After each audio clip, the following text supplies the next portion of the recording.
பக்தி ஒளி சேனல் நேயர்களுக்கு வணக்கம். இப்ப ஒவ்வொரு செயல்கள் நம்ம செய்யும் போதும் காரணம் காரியம் இல்லாமல் எந்த காரியமும் நம்ம செய்ய மாட்டோம். இப்ப நான் எதிர்பார்க்கவே மாட்டேன். இந்த கோயிலுக்கு போவேன்னு எதிர்பார்த்திருக்கவே மாட்டேன். ஆனா அந்த கோயில போய் நிப்பேன். நான் இந்த இடத்துல போய் நின்னு பேசக்கூட எனக்கு என்னுடைய கர்மா. நான் அடுப்படியில சாமி கும்பிட்டுட்டு அடுப்படியில சமையல் பண்றது மட்டும் தான் என்னுடைய வேலை நினைப்பேன். எதிர்பார்க்கவே இல்லை உங்க முன்னால சேனல் உட்காந்துருக்கேன். இதெல்லாம் என்னுடைய கர்மா. ஏன்னா போன ஜென்மத்தில் ஏதோ உங்களுக்கும் எனக்கும் நேரடிய தொடர்பு இருக்க போய் அந்த கர்மாவுடைய செயல்கள் திரும்பவும் நான் அது பேலன்ஸ் வச்சிருக்கேன். அதனாலதான் இது திரும்ப இந்த இடத்துக்குள்ள வருது. அப்போ கர்மாங்கிறது நம்ம போன ஜென்மத்தில் எதெல்லாம் விட்டு வச்சுட்டு வந்திருக்கோமோ நம்ம எதிர்பார்த்திருக்கவே மாட்டோம். இந்த இடத்துல நிப்போம், இவ்வளவு பெரிய இதா வருவோம் அப்படிலாம் எதிர்பார்க்கவே மாட்டோம். அது போன ஜென்மத்தில் மிச்சம் வச்சதை நம்ம இந்த ஜென்மத்தில் எடுத்து கொடுக்கறது தான் கர்மா. அந்த கர்மாவை அதை கரெக்டா ஆக்டிவேட் பண்ணணும். அந்த கர்மாவை சரியான புரிதலுடன் சரியாக ஆக்டிவேட் பண்ணணும். அந்த கர்மாவை நான் எஸ்கேப் ஆகுறேன், இல்ல இந்த கர்மாவை எனக்கு தொடறதுக்கு பயமா இருக்கு, இவ்வளவு பெரிய இதெல்லாம் என்னால தாங்க முடியலன்னீங்கன்னா, எப்படி உங்களுக்கு ஒரு பணம் கொடுத்தா அது வட்டி போட்டு உங்களுக்கு அது பாரம் எவ்வளவு கூடுதா இருக்குமோ அது போல் பாரம் அதிகமாகிக்கிட்டே இருக்கும். உங்களுடைய எந்த ஒரு காரியமும் நகர்தலே இல்லாமல் இருக்கும். அப்படி நகர்தலே இல்லாம இருந்தா உங்களுடைய கர்மா வினைகள் நீங்க எடுக்கவே பயந்து தங்கிய நிலையில் இருக்கீங்க.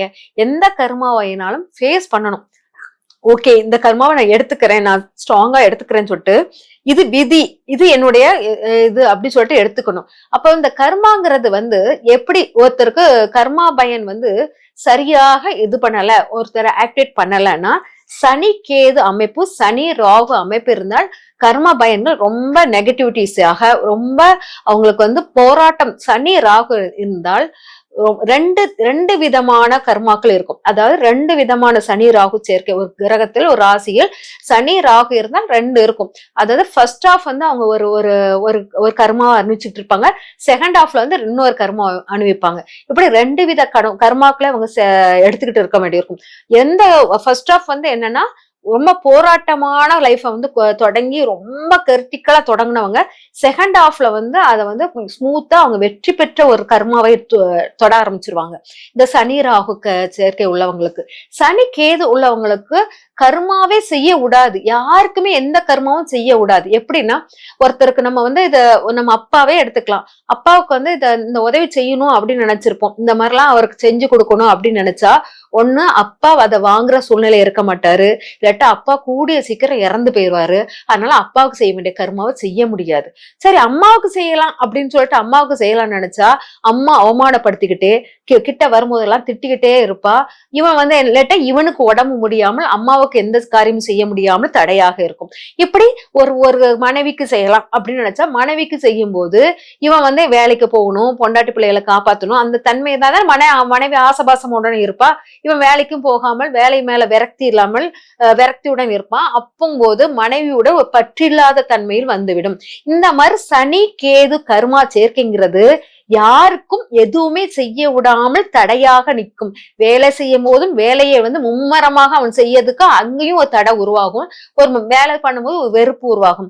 இந்த மாதிரி இந்த சனிக்கேது அவன் கருமாவை எடுத்து பண்ண விடாமல் அவ்வளவு தடையாக இருக்கும் போது இந்த உலகத்தில் இவன் ஒவ்வொரு காரியம் நகர்த்தும் போதும் மூமெண்ட் கொடுக்கும் போது பெரிய பாரத்தை தூக்கி இழுக்கிற மாதிரி ஒரு ஃபீல் ஆகும். அதை இந்த பாரத்தை விடவும் முடியாது, அவனால இழுக்கவும் முடியாது. அந்த மாதிரி அந்த கர்மாவை அவன் இழுக்க கஷ்டப்பட்டுட்டு இருப்பான். அப்போங்கும் போது இந்த கர்மா சனி கேதுனால் வரக்கூடிய கர்மாக்களுக்கு முழு நிவாரணம் யாருன்னா சித்தர்கள் ஜீவ சமாதி வழிபாடுகள் தான். ஏன்னா சனிங்கிறது கர்மா, கேதுங்கிறது இந்த தாடி வளைச்சிட்டு இதா இருப்பாங்க இல்லையா நம்மளுடைய சன்னியாசிகள், இவங்க எல்லாமே தாடி முடிகள் நிறைய வளர்த்து இவங்க தான் கேது அம்சத்துக்குரியவங்க. அப்ப சனிங்கிற கர்மா கேதுங்கிற ஒரு சேரும் போது உங்களுக்கு விடுதலை கொடுப்பாங்க. நீங்க போன உடனே மேஜிக் நடக்கும் நடக்காதீங்க, போய் மேஜிக்லாம் இல்லை. ஏன்னா கர்மாவை எங்கேயுமே செயல்படுத்த விடாத ஒரு கர்மா சனி கேது. அந்த இடத்துல உங்களுக்கு செய்யக்கூடிய ஒரே இடம் ஜீவசமாதியிலும் சித்தர்கள் வழிபாட்டிலும் தான் இருக்குது. அந்த இடத்துல போய் உங்களுடைய செயல்களை செய்தால் மற்றவங்களுக்கு செய்யறதுக்கு சரியாக வரும். அதனால ஜீவசமாதிகளில் உங்களுடைய செயல்கள் ஆக்டிவிட்டிஸ் இருக்கணும். தியானம் பண்றோம்னு சொல்லிட்டு தியானத்துல இருக்காதீங்க. போய் அவங்களுடைய செயல்கள் என்ன மக்களுக்கு எவ்வளவு உதவி செய்ய முடியுமோ, சித்தர்கள் பெயர்லயும் ஜீவசமாதி பெயர்லயும் எவ்வளவு உதவி செய்ய முடியுமோ அவ்வளவு உதவிகள் உங்க கர்மாவை தீர்ப்பதற்காக செய்யுங்க. இதை செய்யும் போது உங்களுக்கு வேலை சார்ந்த பிரச்சனையும் சரி, குடும்பம் சார்ந்த பிரச்சனைகளும் சரி, எல்லாத்துல இருந்து ரிலீஃப் ஆகிக்கிட்டே இருப்பீங்க. உங்களுக்கு கண் கூட உணர முடியும்.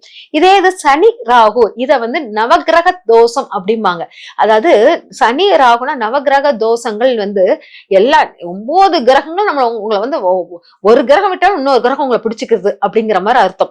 அதாவது குடும்ப வாழ்க்கையில் சரி, ஒண்ணு குடும்ப வாழ்க்கையில் ஒரு பிரச்சனையா இருக்கும், இல்லட்ட வேலை சார்ந்த விஷயத்தில் போராடி போராடி போராடி வெற்றிக்குள்ள போய்கிட்டே இருக்கிற மாதிரி இருக்கும். இந்த போராடி போராடி வெற்றியை தொடர்றதுக்கு உங்களுக்கு சலிப்பாயிரும். ஒரு குறிப்பிட்ட இடத்துல போதுடா முடியல அப்படிங்கிற மாதிரி நிக்கிறவங்க அப்படி நிக்க கூடாது. சனி ராகுங்கிறது உங்களுடைய ராகுங்கிறது இறந்தவர்கள், சனிங்கிறது உங்க கர்மா. இறந்தவர்களுடைய வழிபாடுகளை சரியாக எடுத்து செய்யாம இருக்கும்போது இந்த சனி ராகு பிரச்சனைகள் உங்களுக்கு வருது. அப்போ உங்க முன்னோர்கள் மூதாதையர்கள் யாரையும் வழிபாடுகள் சரியாக எடுத்துட்டு வரல. அதை எப்படி எடுக்கலாம்? உடனே திதி கொடுக்குறேன், அதெல்லாம் கொடுக்குறேன், எனக்கு ஒண்ணுமே சரியாகலன்னா திதிகள் இதெல்லாம் செய்தால் எல்லாருக்கும் சரியாகிறதுனா முதலில் திதிகள் செய்யறவங்க யாரு இருக்கிறதே ரொம்ப ஒரு சமுதாயத்தினர் எப்ப கரெக்டா வருஷம் வருஷம் திதி கொடுத்துருவாங்க. இறந்த அந்த ஒரு மாசம் திதி கொடுப்பாங்க. அவங்களுக்கு எல்லாம் அப்ப கர்மா சரியாயி அவங்க டாப்ல எல்லாம் இருக்கணும். அப்படி இருக்கிறதுக்கு இல்லையே, திதிகள் கொடுக்கறவங்க எல்லாம் டாப்ல இருந்தா முதல்ல அவங்கதான் அந்த சமுதாயத்தினா டாப்ல இருக்கும். அதனால திதிகள்னால உங்களுக்கு கர்மா சரியாகும் அப்படின்னா அது ஆகாது. இறந்தவர்களுடைய சாபம் நீங்காது. அது மிகப்பெரியது. இறந்தவர்கள் சாபம் நீங்கள் உங்க வழக்க முறைப்படிகள் தான் அந்த சாபத்தை நீக்கணும். நீங்க உங்க வழக்கத்தில் என்ன பண்ணுவாங்க, இறந்தவங்களுக்கு அந்த மாதிரி இருக்கணும். துர்மரணம் உடைந்தவர்கள் தான் சனிராகு தன்மையில் இருப்பாங்க. துர்மரணம் அடைந்தவர்கள் சனிராகு தன்மையில் இருக்கும்போது அது அவ்வளவு எளிதில் உங்களை விட்டு போகாது சாபம் நீக்கங்கள். அப்போ சனிங்கிறது வேலையாட்கள், ராகுங்கிறது அந்நிய வேலையாட்கள். அந்நிய வேலையாட்களை வீட்டுக்கு கூட்டிட்டு அவங்களுக்கு வேண்டிய வேலைகள் உங்க வீட்டுல அவ்வளவு தப்பு பண்ணுவாங்க, தேடுவாங்க, எல்லாம் என்ன அவச்சொல்லாம் பண்ணுவாங்க. அதெல்லாம் கருமா நீக்கிறதுக்குள்ள பரிகாரம் நினைச்சிட்டு அவங்களுக்கு ஒரு இடம் மாதிரி கொடுத்துருங்க. அவங்க திருடுற மாதிரியே ஒரு பொருளை வச்சுட்டு போயிருங்க. அதை அவங்க திருடிட்டு போகும்போது உங்க வீட்டுல ஆஸ்பத்திரி செலவு குறையும்.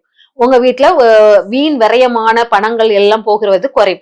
இவ்வளவு பெரிய பணம் இழக்க வேண்டிய இடத்துல இவ்வளோன்னு பணம் இழந்து நீங்க தப்பிச்சிருவீங்க. அந்த மாதிரி அந்த சனி ராகு உள்ளவங்களுக்கு இந்த மாதிரி பரிகாரம் எடுங்க. நீங்க திதிகளோ இந்த இதுவோ அதெல்லாம் கொடுத்து அது அமானுஷ்யத்தை உங்களால எடுக்க முடியாது. நிறைய அமானுஷ்ய விஷயங்கள் உங்களுக்கு கீழ் தாழ்த்தப்பட்ட மக்களுக்கும் அந்த கைகால் ஊனமுற்றவர்கள் முஸ்லிம்கள் இவங்களால தான் அமானுஷ்ய விஷயங்களையே ஆக்டிவேட் பண்ண முடியுது பாத்தீங்கன்னா. அதனால அந்த இடத்துல அந்த மூவ்மெண்ட் கொடுத்தீங்கன்னா உங்களுக்கு ரிலீஃப் ஈஸியா கிடைக்கும்.